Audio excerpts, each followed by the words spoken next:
The morning sun rose above the peaks of Mount Parnon, spilling its golden light over the quiet village of Tirinthos. Dew clung to the olive leaves, and the soft hum of bees filled the air. The villagers began their day as they always did, women drawing water from the well, farmers tending to their goats, and children chasing each other along the dusty paths. But that morning carried a strange stillness, as if the wind itself was holding its breath. At the edge of the village stood a young man whose name was known far and wide, Hercules. His shoulders were broad as the oaks of Arcadia, and his strength was said to rival that of the gods. Yet behind his power lay a gentle heart. Though people whispered of his divine lineage, Hercules was happiest when helping his people, lifting fallen wagons, mending broken fences, or carrying heavy loads for the elderly. He had no desire for glory, only for peace among those he called family. That peace, however, was about to be tested. A week before, a messenger had arrived from the hills beyond the valley, breathless and pale. He spoke of a monstrous boar, larger than any beast known to men, that had begun to roam the forests near Tirinthos. It tore through crops, trampled fields, and attacked anyone who crossed its path. Villagers from the outlying farms had fled, leaving their homes behind. Even the hunters who went after it never returned. The elders gathered in the village square, their faces drawn with worry. "We cannot fight such a creature," said one. "The gods have cursed us." Another shook his head. "No curse. Only a test." They turned to Hercules, who had been listening in silence. "My son," said old Lysander, the village elder, "you have the strength of 10 men and the courage of 100. If anyone can stop this beast, it is you." Hercules bowed his head. "If it threatens Tirinthos, I will face it. But I will not kill out of pride. I will seek to protect, not destroy." That night, as the moon rose high and silver, Hercules prepared for his journey. He wrapped a lion's pelt around his shoulders, the skin of the Nemean lion, a trophy from his earlier trials, and slung his wooden club over his back. His mother, Alcmena, stood by the doorway. "My son," she said softly, "you carry the strength of the gods, but remember, true power lies not in your arms, but in your heart." Hercules smiled. "I will remember, mother." He set out before dawn, the mountain path glowing faintly in the moonlight. The forest grew darker with each step, branches clawing at his arms, the air thick with the scent of pine and damp earth. Hours passed before he reached the foothills where the beast had last been seen. The ground was scarred with deep furrows and broken trees. Birds no longer sang. Then he heard it, a low growl, deep and terrible, echoing through the forest. The boar emerged from the shadows, massive and black as night, tusks glinting like blades. Its eyes burned red with fury. The creature charged, shaking the ground beneath its hooves. Hercules braced himself.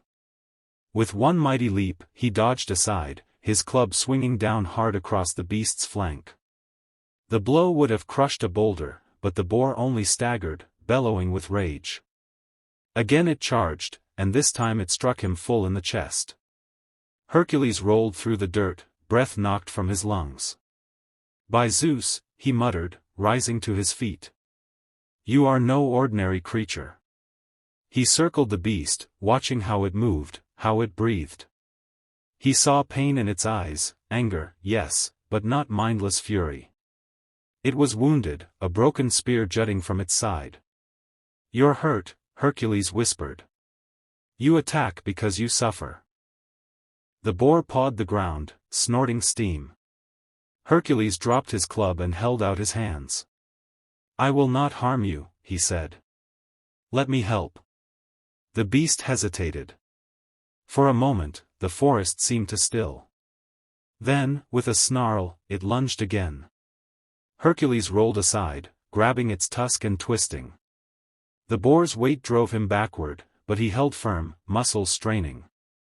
With one swift movement, he pulled the broken spear free from its side. The boar screamed, a terrible, echoing cry that shook the trees, then collapsed to the ground, trembling. Slowly, Hercules approached. He tore his tunic into strips and bound the wound. The boar's breath came in ragged gasps, but its rage had ebbed.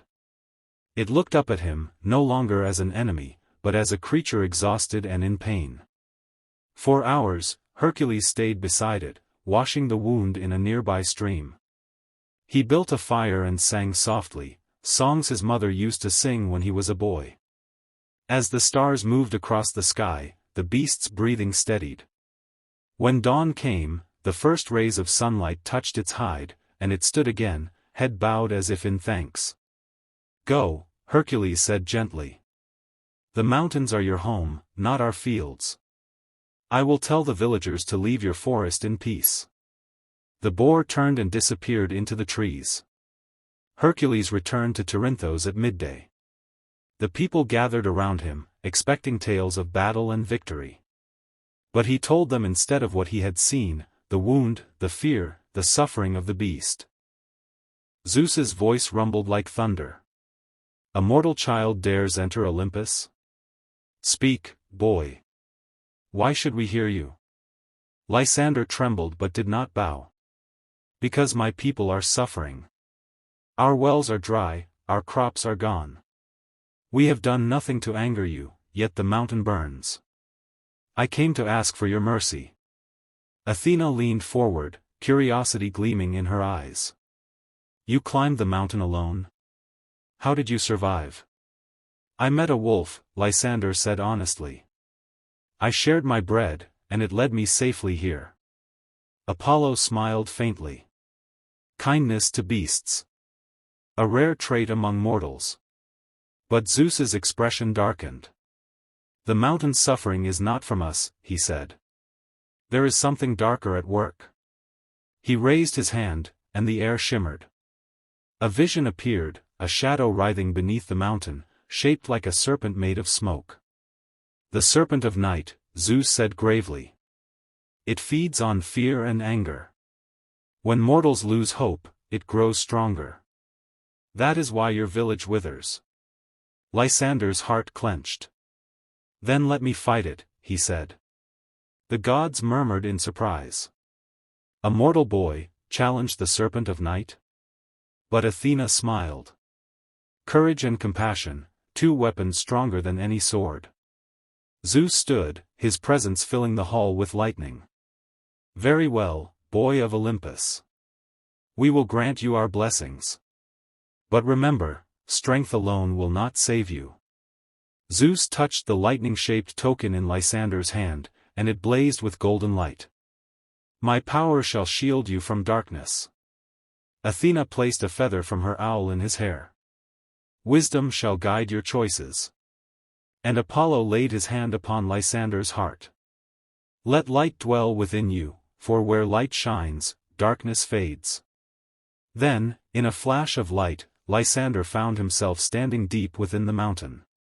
The air was thick and cold, and the ground pulsed as if alive.